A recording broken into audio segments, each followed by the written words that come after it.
Welcome to the deep dive. Hmm. Prepping for this, I found something that honestly just blew my mind. Get this, 17th, 18th centuries, really smart people, microscopists like Van Leeuwenhoek. They actually wrote about seeing tiny, fully formed men inside sperm, like with arms, legs, heads, the whole deal, just looking through their microscope. It seems absolutely wild now, doesn't it? But yeah, it's a powerful illustration of something bigger. Right. And what's really fascinating, the sources point out, it wasn't really about the limits of their technology back then, not entirely. Wow. No, it was more about, well, this 2,000-year-old idea, tracing back to Aristotle, that women played a completely passive role in reproduction. Wow. So that belief actually shaped what they thought they were seeing. Exactly. That deeply embedded cultural idea literally framed their observations. Which is, that's exactly why we're doing this deep dive today. We've got this really compelling stack of sources that they challenge our basic assumptions about science itself. So here at the deep dive, you know the drill. We take your sources, articles, research, notes, and we pull out the key insights. And our mission today is to unpack this really profound idea that science, the thing we often hold up as totally objective, totally neutral, it's actually a deeply social thing, a cultural institution. Mm-hmm.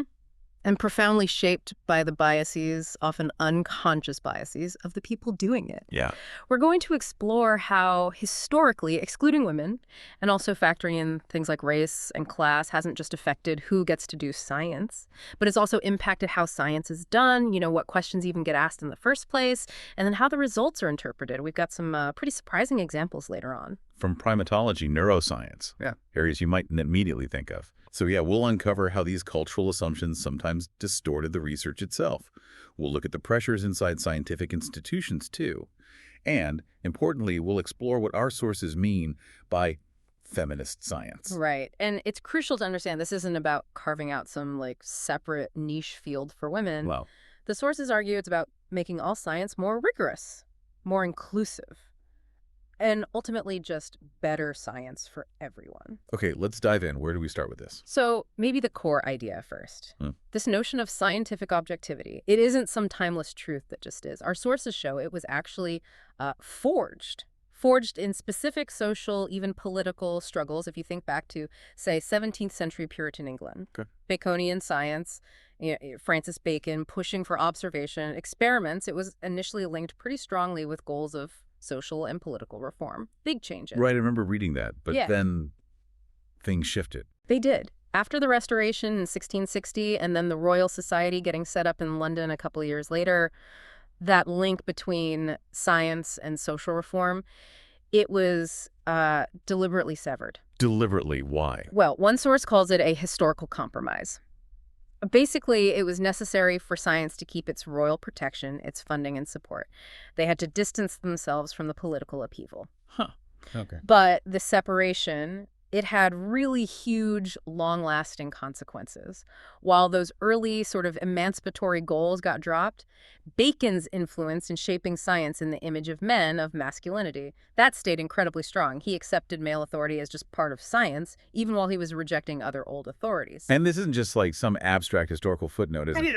The fact that women were systematically kept out of science for so long and the male dominance that resulted, it shows up everywhere. In the concepts, the metaphors, the assumptions, even just the language scientists use. Absolutely. And a really, a stark example is the story of Rosalind Franklin and her work on DNA.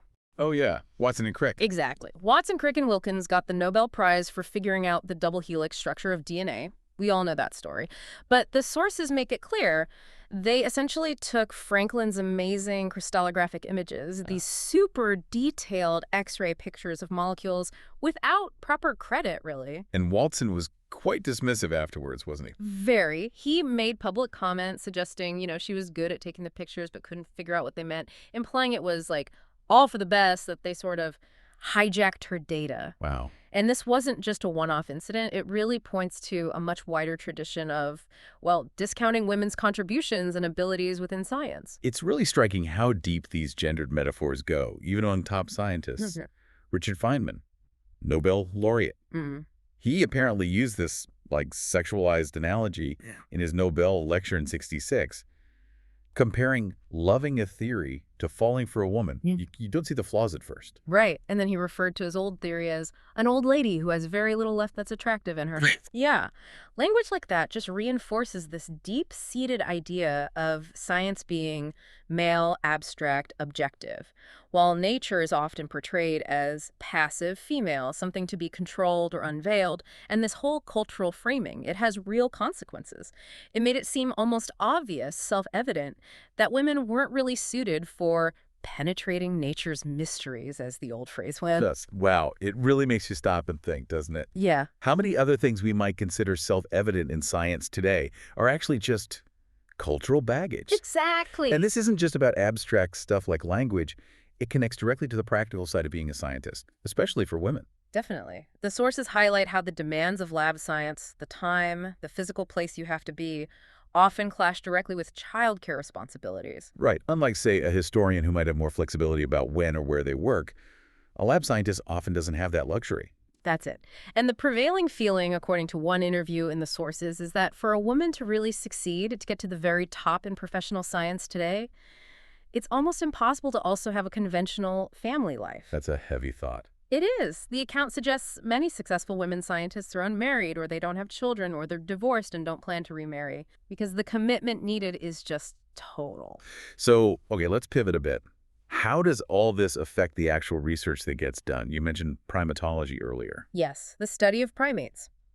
It's a field where, maybe ironically, these feminist concerns about gender, knowledge, and power have really played out in a big way. How so? Well, think about classic Darwinian ideas of sexual selection. There was this long-held, almost unquestioned assumption. The male is sexually aggressive, promiscuous. The female is coy, passive. The standard narrative. Right. And our sources show how that assumption, which turned out to be pretty wrong in many cases, severely limited how scientists understood primate social life for decades. They literally couldn't see things like female sexual choice or female initiative or even female aggressivity because they didn't have the concepts or the language for it. It didn't fit the model. That's wild. So behaviors that didn't fit the coy female idea were just dismissed or ignored. Pretty much, or seen as exceptions, aberrations. It wasn't really until the late 70s, around 1979, that people seriously started writing about female primates having sexual agency. One scholar even made the provocative comment that female primates got orgasms in the 1970s because they needed them for a larger political struggle. Wow. That's a statement. It makes a powerful point, though. When women and feminists started entering primatology in the 70s, it radically changed the field. They weren't just adding data, they were actively challenging the established stories about human origins, evolution, behavior. So bringing in new perspectives literally allowed them to see things that were there all along. Precisely, like how much males are involved in infant care in many species that was largely invisible before or downplayed.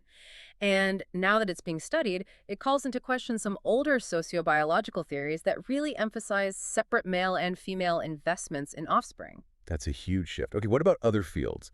Human biology, cognition. You mentioned neuroscience. That seems like a really key area. It is. Neuroscience gives us another really compelling set of examples, especially research around brain lateralization, the idea that the left and right sides of the brain do different things, and how that relates to cognitive skills. Ah, the left brain, right brain stuff. Yeah. Often used to explain supposed sex differences in things like math. Exactly that. There's this dominant theory that significant cognitive differences do exist between sexes, and they're explained by brain structure. And studies looking at hormones during pregnancy or this lateralization idea are often cited as proof. Okay, but you're suggesting maybe that widely accepted theory isn't as solid as it seems. What do the sources say?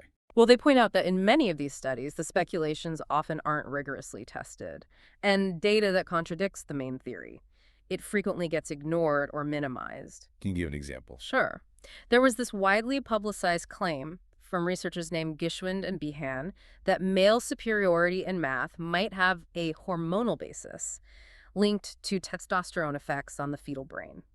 Maybe math genes. I think I remember hearing about that. It got picked up eagerly, but the sources argue there was a real lack of strong supporting evidence. In fact, many published studies find no significant sex differences in brain lateralization. And even if, say, women do use both brain hemispheres more for certain tasks, like visuospatial processing, there's no inherent biological reason why that should make them inferior at it. So the interpretation is layered with assumptions. It seems so. The commitment to finding gender differences often aligns with the scientist's own beliefs, or maybe what gets funding, what gets public attention. It makes it seem like money well spent, even if the foundations are shaky. So these biases, they're not just shaping the questions and the interpretations. Yeah.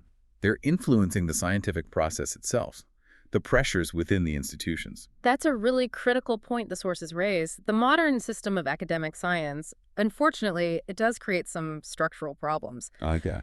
Well, there's often excessive competition, destructive competition sometimes. Scientists can become afraid to discuss their ideas or methods openly because they worry someone else might steal them. Really? Like deliberately? The sources document cases, yeah. Prominent scientists acting as reviewers recommending against publishing someone's work or funding their grant, only to quickly do the same research themselves. That definitely raises serious questions about integrity. It does. And this fear of being scooped, as they call it, it also encourages people to rush publications, putting out work that isn't fully developed just to claim priority. Get their flag in the ground first. Exactly. And in the worst cases, the extreme pressure to publish has even led to outright fraud. People fabricating data they never collected. It's become a significant issue. So it's not just about getting ahead, but appearing to be ahead, even if the work isn't solid. That seems to be part of it. There's a tendency, the sources note, for scientists to project this image of absolute confidence, impersonal authority, even when their data might be limited or their methods aren't perfect. Like a performance of certainty. Kind of. This authoritative stance, it can mask the fact that scientific truth is often hypothetical, incomplete, always evolving. It wraps it in this sort of masculine veil of authority, hiding the weaknesses or gaps. And the sources mention that women scientists sometimes present their work differently, maybe more openly about the challenges. Yes, but that can actually backfire in this system. Going against that masculine scientific norm might inadvertently make their work seem less valuable or certain. It sounds like this whole environment, it could end up promoting mediocrity or conformity rather than real breakthroughs. It's a risk, certainly. But, you know, this deep dive, it isn't just about pointing fingers at science. It's about understanding it as a human activity. And because it's human, it has the potential to change, to improve. Right. Okay, so let's bring it together. What does this all mean for how we should think about science? We've journeyed through how these deep societal values, especially around gender, have shaped so much. From those very first microscope observations to studies of primates where that coy female idea just wouldn't die, despite the evidence, all the way to brain science where flawed research tried to link hormones to math genius. Yeah, we've seen how what often passes for objective truths is actually filtered through who's doing the looking and what their cultural lens predisposes them to see. So the principles suggested for what the sources call a feminist science, they're not really that radical when you break them down. And not really. Things like scientists should acknowledge their own values and biases. Right. Okay, makes sense. Eliminate research that harms people or justifies oppression. Good idea. Make science more accessible. Encourage diversity in research teams. Yeah, those sound like principles for just good science, period.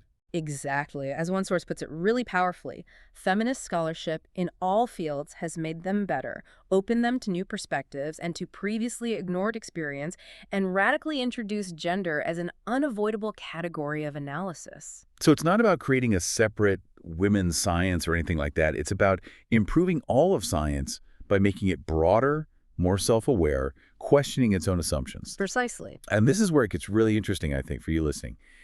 If these ideas, if feminism actually succeed in modifying how science is done, the effects could be huge, rippling out through society, even cultural evolution. Yeah, one source uses this striking metaphor. Patriarchal science needs a coronary bypass, and feminism is providing it. A coronary bypass for science. Think about that. Healthier science, more inclusive, one that's capable of serving all of humanity, not just reinforcing the power structures we already have. So here's the question to leave you with. How might our understanding of the world, maybe even just our daily lives, how might that change if science really embraced this kind of inclusive, self-critical, socially responsible approach? Keep asking those questions, keep digging, and keep seeking out those diverse perspectives.